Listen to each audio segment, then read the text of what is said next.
John from JO Ventures Outdoors, and I'm in the garage. I'm doing some leather work for a good friend of the community, Terry Schneider. Yeah, I'm putting this slip together for him for his full-size trapper, and I think a 75, case 75 will fit in there too. So I just thought I'd talk to you a little bit while I do this, and we'll see what we can do. I'll kind of move back and forth on my screens here to show you what I'm doing. But first I wanted to say I'm just still super excited. I don't know when I'll post this, probably middle of next week. This is Sunday after the Case Knife event in Ossian, Indiana. Check on my mic, make sure I have it on. Sorry about that.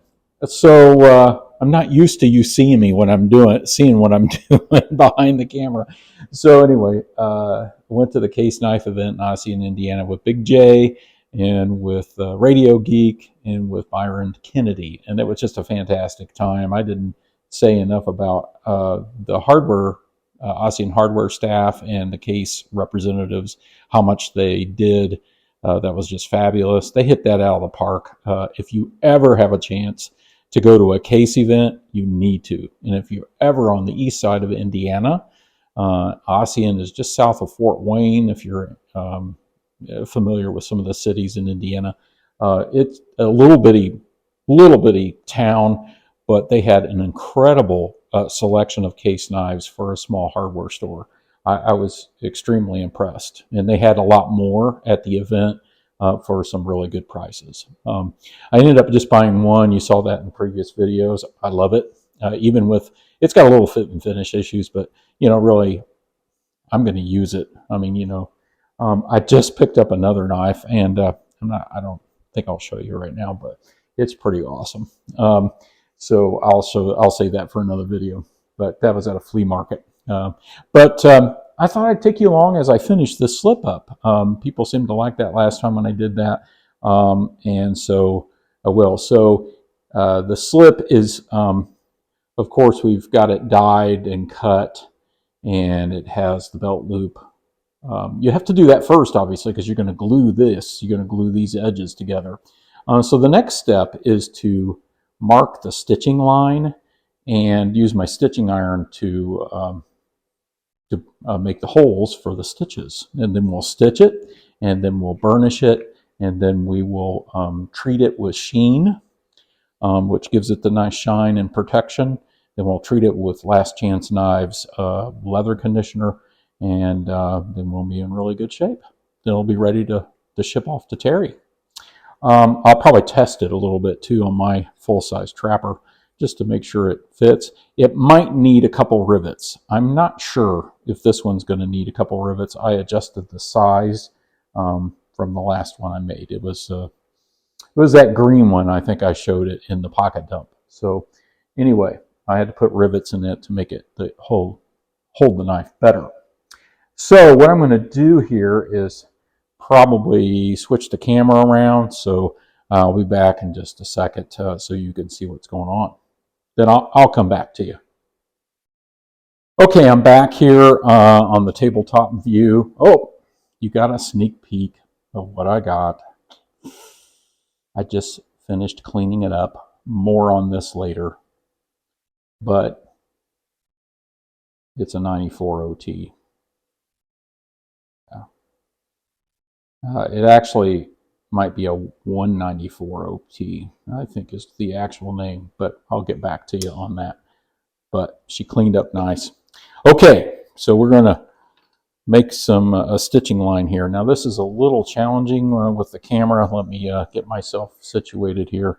So this is an edge groover, and I've got this set to just under 1/4 of an inch. That's usually where I go most of the time, and so I'm going to get this somewhere where I'm going to move you over just a tad bit. Sorry for the camera changes here. Let me readjust this a little bit. Okay, there we go. I think you should be able to see. So I'm just going to come along here.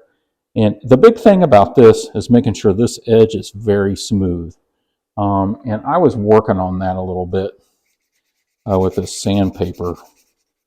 And I'll come back and dye the edges again, touch them up.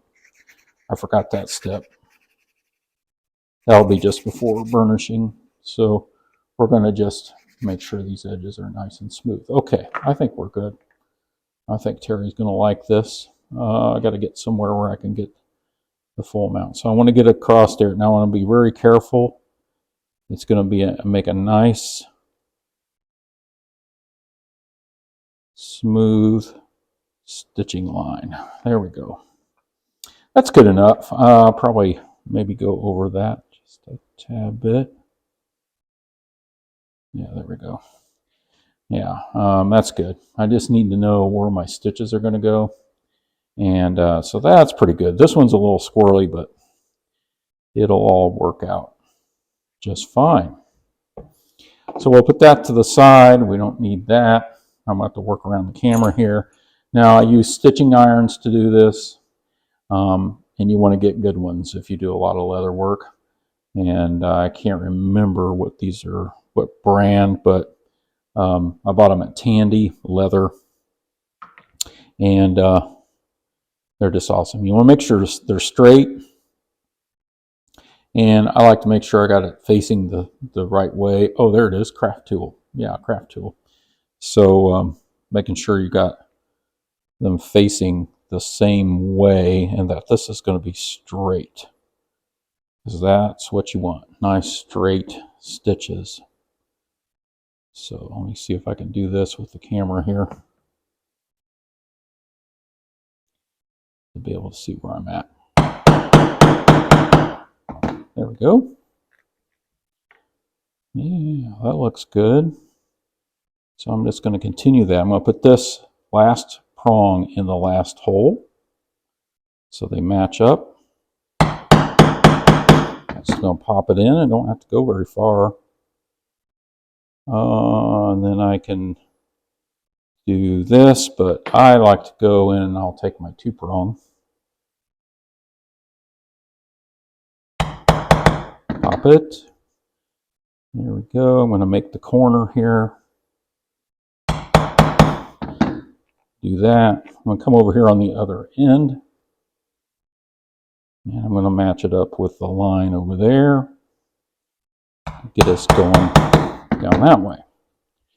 Now I'm going to go back to the big one.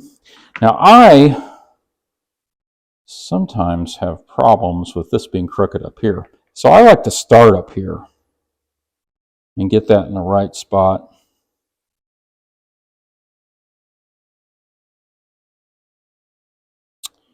And go along the line. Right along the stitching line.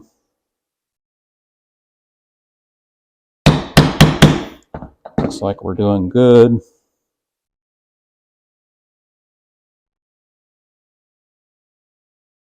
I think we're straight.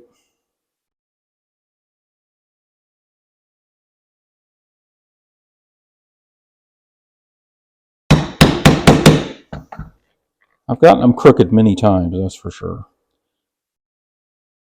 I think this one is pretty good. It's difficult. And so, yeah, she's doing pretty good.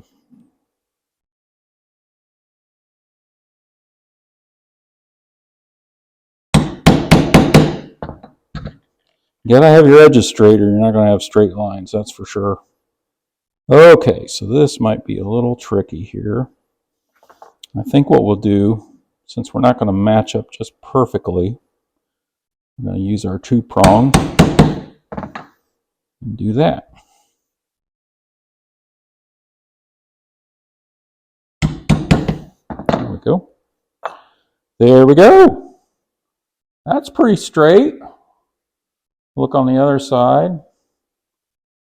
Yeah, she's not too bad. Maybe a little bit here, but I think once we get her all stitched up, Terry's going to be really happy with that. The show side certainly looks good, but I think it's going to be fine. So now we get to stitch, one of my favorite parts. I love to stitch. So I'll bring it back. I got to switch it around for stitching. Oh, just a word here. So I'm using this mallet. I got this not long ago from the Tandy. This was what was recommended to me. I love it. This is a real thick leather mat for punching. And then I've got the marble, well, actually it's quartz slab underneath to give me a nice solid surface. I put this non-grip, non-slip, material like you put in kitchen shelves and stuff underneath. And so I do stamping directly on this, but then I do punching on top of this. Okay, so yeah, I think we did pretty good. That's a little bit squirrely, but I think it'll be all right once we get her stitched. Okay, I'm picky. I'm just picky. So if ever I do something for someone, I always send them a picture because I want to make sure they're happy with it. So, I'm not perfect. I do make some mistakes, small ones, and so I just want to make sure most of the time they're fine with even small imperfections. It just shows it's handmade, but you do want to try to get it just as perfect as possible, especially if someone's, sending you a little bit of money for materials and for your time. So that's important. And so I do want this to be, I'll make sure that Terry is happy with this. Of course, he's seeing this. So, so hopefully you're going to like this, Terry. I think you will. Let me switch it around for stitching here, and I'll be right back. Okay, we're back. I've got her in the stitching pony. If you haven't seen that, that's kind of what it looks like. A gift from Walter, viewer. So just really appreciate that. And so we're ready to stitch. So I put it in here. I always like for me, I like the show side on my left and the other side on the right. I got some new lighting in here. I got this new light that kind of swivels down, and I was having a terrible time seeing the stitch. And so I've got that, a ring light, and then a treble light in the middle. And this has just made incredibly a huge difference in my lighting and ability to see. I guess part of being old here. So now we have to get some thread out. So I like to do 5 to 6 times the length of the area you want to stitch. There's 2, there's 3, there's 4, there's 5. Okay, and it's usually way more than I need, but I'd rather have that than run out. I have had an issue where I've had to stop stitching and re-thread. I always put my thread up here so I can keep it. Now I need to thread my needles. I take a lighter and just get the wax out of the head of the needle. Kind of warms it up a little bit too, makes it easier to thread. So Terry wanted brown thread. I'm using some really nice thread from Tandy Leather. And just love this brown color. So again, we're going to just light that up. And so it's good. Oh yeah, that case event was awesome. I hope you saw the videos. The pocket dump was a scream. Those guys, they came prepared. I did not. I had 3 knives on me, and I thought I had a lot of knives, but oh my goodness, they kept pulling knives out of their pockets, and it was just a blast. So I'm going to put this in here. We've got both of our needles on there, so we'll go up here, and yeah, then we'll get started on our stitching. So stitch this up for Terry. I think he's going to like this. Yeah, come in back here, loop it around, and pull it tight. And we'll do the same thing. Yeah, it was just awesome. They had prizes, they had giveaways. Had a game that you played to win a hat. Big J talked about all that on his video. I really appreciated the fact that he did that. I had some of the footage from the interviews in mind, so I thought our videos really complemented each other. So, checking my mic again. Don't want to miss the audio. So we just had a great time. They had food catered. And then after that, Big J and I, well, we all went to lunch. Byron paid. Thank you, Byron. Thank you very much. That was very kind of you. He's a very generous individual, and a huge supporter of our community. And it was a pleasure to meet him. And also Radio Geek. And Radio Geek came, and we met him, and he brought, I showed the little gift he gave me. Oh, that was awesome. I sent him home with a JO slip, and so I was glad to do that.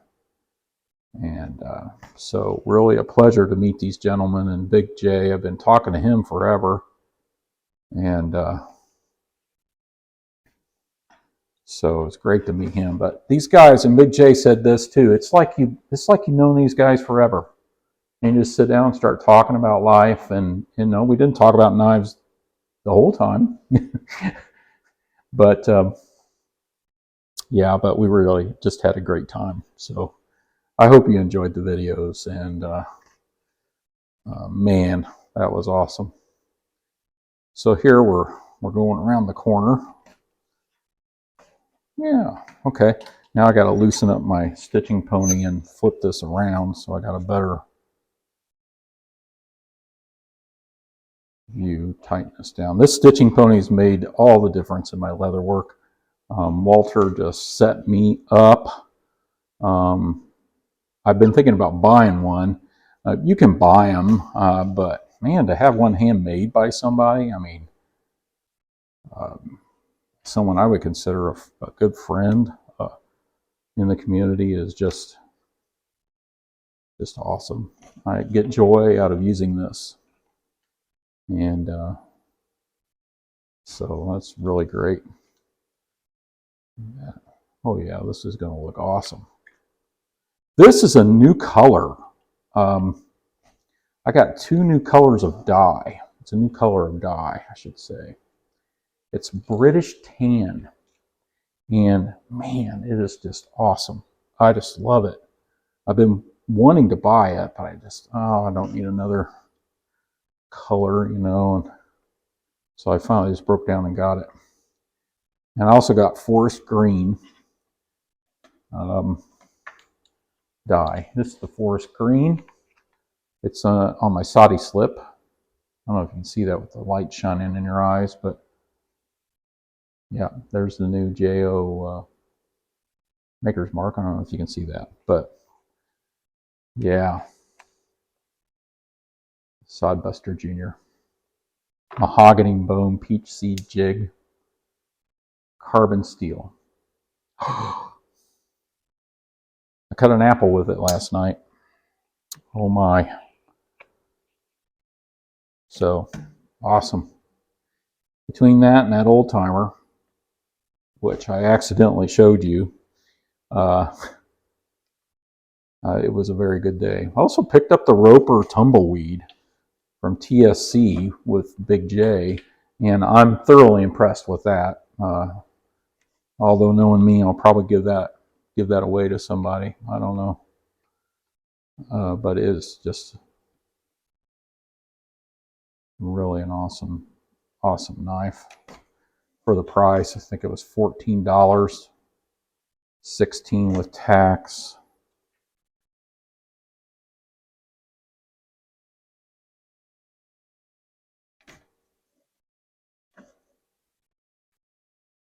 Yeah, I think we're moving along here.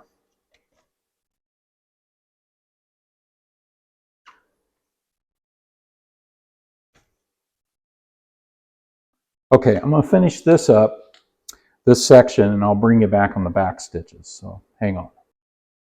Okay, I'm back for the back stitches. So when you get to the end, you have to back stitch, go back through the stitches with the thread to make sure it doesn't come out, and then you burn it on the ends. Now I changed my back stitching technique a little bit because of Michael Richter's video. He had a little technique that I had not thought of, and I'll tell you when I get there. It has improved my stitching.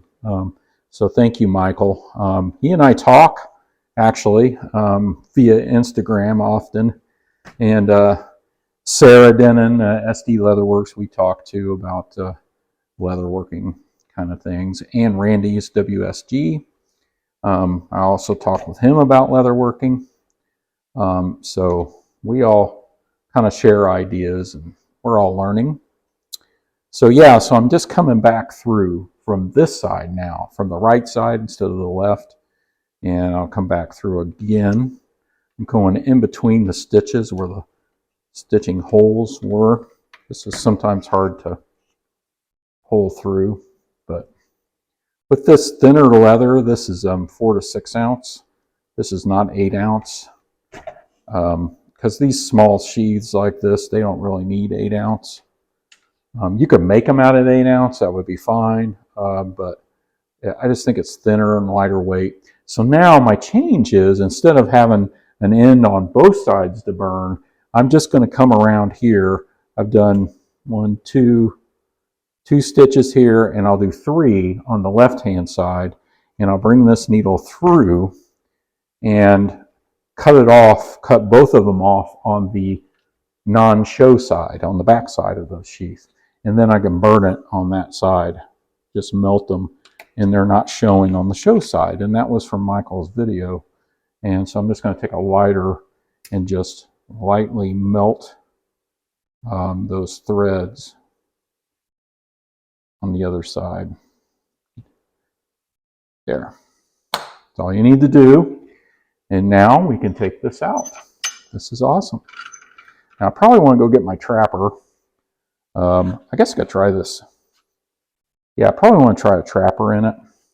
But here's what it looks like. Let's see if we can get you some light so you can see. Yeah, maybe a little better there. I don't know if that helps. But there it is. Yeah, I'm shining right in your eyes. There we go. Yeah. There we go. Pretty straight. But I think she turned out pretty good. I think she's looking good. When we get her shined up and burnished, it'll be even better. Okay, well, I'll be back when I get to that point. I'll turn you around to the table. Okay, I'm back. I went and got my trapper, and I wanted to show you what it looks like. And I don't think it needs rivets, which is a good idea. It's really good news. So she just fits right down in there. That's a full-size trapper, and that's good. That's good. She turned out pretty good, or it turned out good. There we go. Yeah. I like it. Now, I carried mine. That's not it. Here it is. I carried mine all last week. This was actually made for a Opinel number 8. And it was a mistake that I just set to the side and redid it, because the stamping, I don't know if you can see that or not, was a little close to the stitch line down there and didn't like it. And so I kept it for myself. And then I made it. So, well, I need something for my trapper. And so I put the rivets in there so that the trapper would fall. And I have to put it in pivot side up. That's the only way it'll hold in there nicely. So, but I carried it all last week. I really like it. Really, really like it. Okay. All right, so I need to get set up here so you can look and see what I'm doing here to finish it. Okay, I'll be right back. Okay, I'm back, and we are ready to finish this up. So the next thing we need to do is we need to use a little bit of British tan to dye the edges where I sanded it. So I'm going to do this very carefully. I usually wear gloves and all kinds of stuff, but I don't feel like getting all that out. We're just going to be doing just a little bit along the edges here.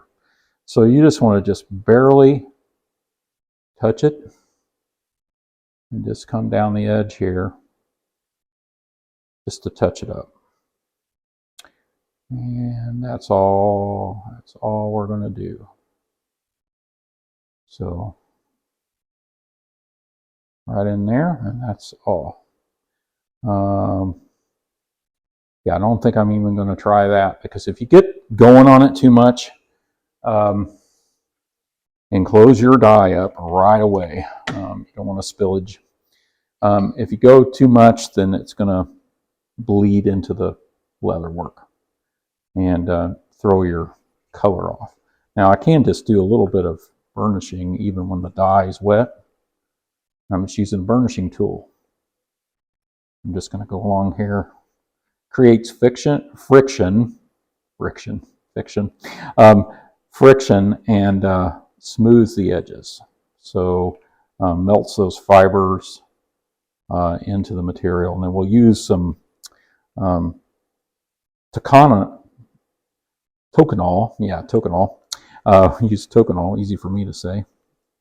And I might just do a little bit right up there at the top. You can use our dauber with a little bit of dye in it.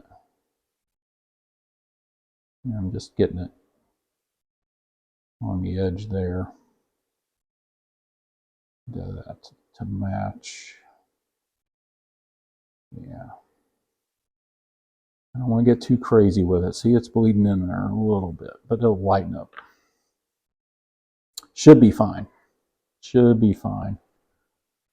Do a little bit of burnishing here. The top. I have to use some tonicol here. Yeah, bled just to see what it does. But that should lighten up. That's not very much. Okay, let's get some tonicol on it. Now, tonicol is a burnishing gum, and it's for the edges.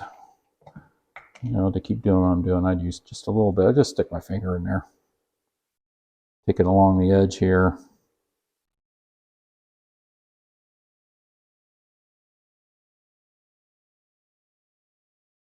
Just along the edges.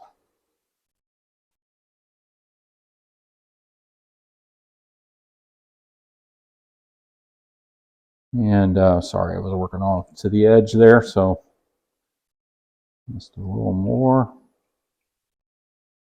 I can get in here.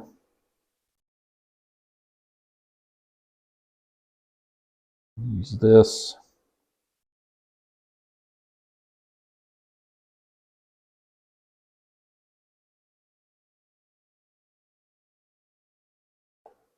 Just a little bit.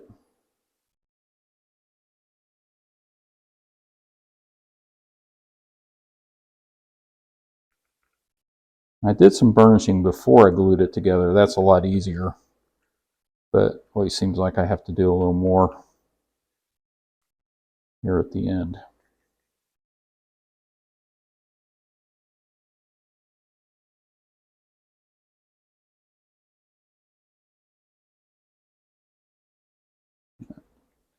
Wrong side.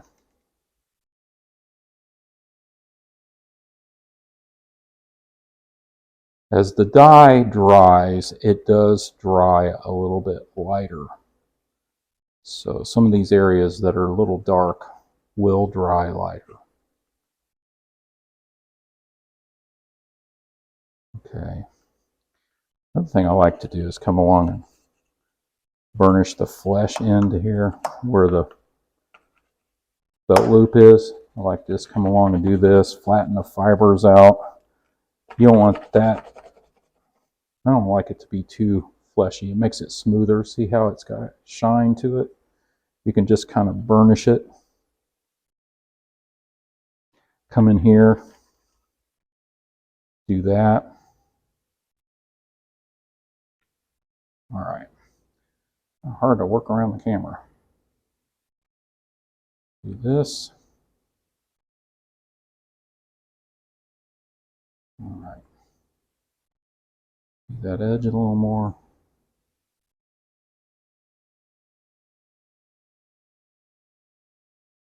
This right along the belt loop. I'm going to work on that. I'll be right back here. We'll go into the next step. The next step will be putting sheen on this, put a nice shine on it, and treating it with leather conditioner. Be right back. Okay, I'm back with another segment here. So we're just about ready to finish this up. So I was able to kind of correct that a little bit on that side. And plus it dried a little bit, so where I overstained it. So yeah, I think we're ready to go with sheen. This is going to be great. So this is sheen. This is what I use, leather sheen. Got to shake it real good. It's a nice glossy finish on it, and you want that for protection and to condition it a little bit. Then I'll also put some conditioner on it. Brings out the color more, so I'm just going to do that. I don't want to get it on the flesh part of the leather. I just want to get it on the, try to get a little bit on the underside of the belt loop. And here.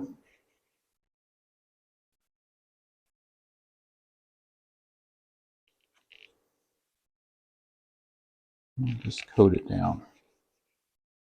Okay, and then I take cloth. I have an old towel. And you buff it.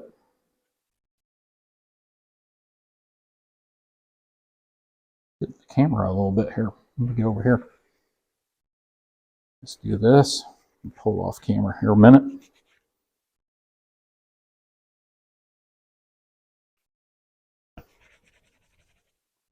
And she's already got a shine to her. But I'm going to do this 3 times. So this is what it does. Okay. I'm going to give her another coat. Making a mess here. Give her another coat. There we go. And then buff it again. Something about this old towel, it just really buffs it out quite nicely.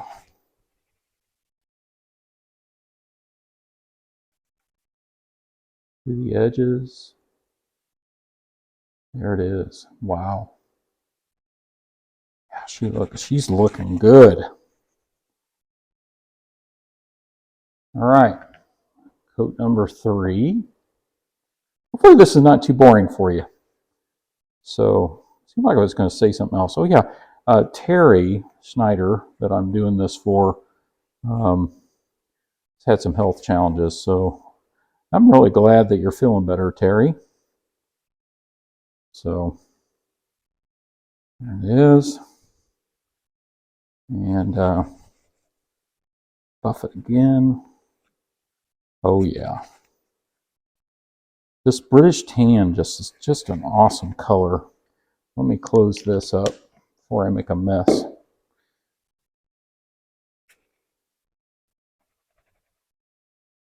Okay. There it is. Now I'll do some leather conditioner from Last Chance Knives. I have to move the camera a little bit. Sorry about that. Had to get my toolbox. So this is his formula, the beeswax, coconut oil, and olive oil. And I just take this and rub it on the sheath. Okay, and then I'll take my hands, the warmth of my hands, you know, kind of melts it, especially it's been out in this cold garage. And then I just work it in.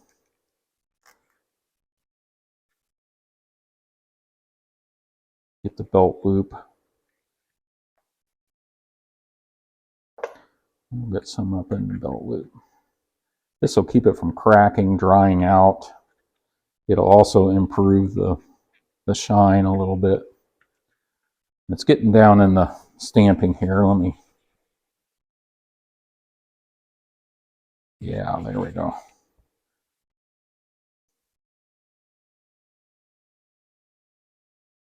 All right.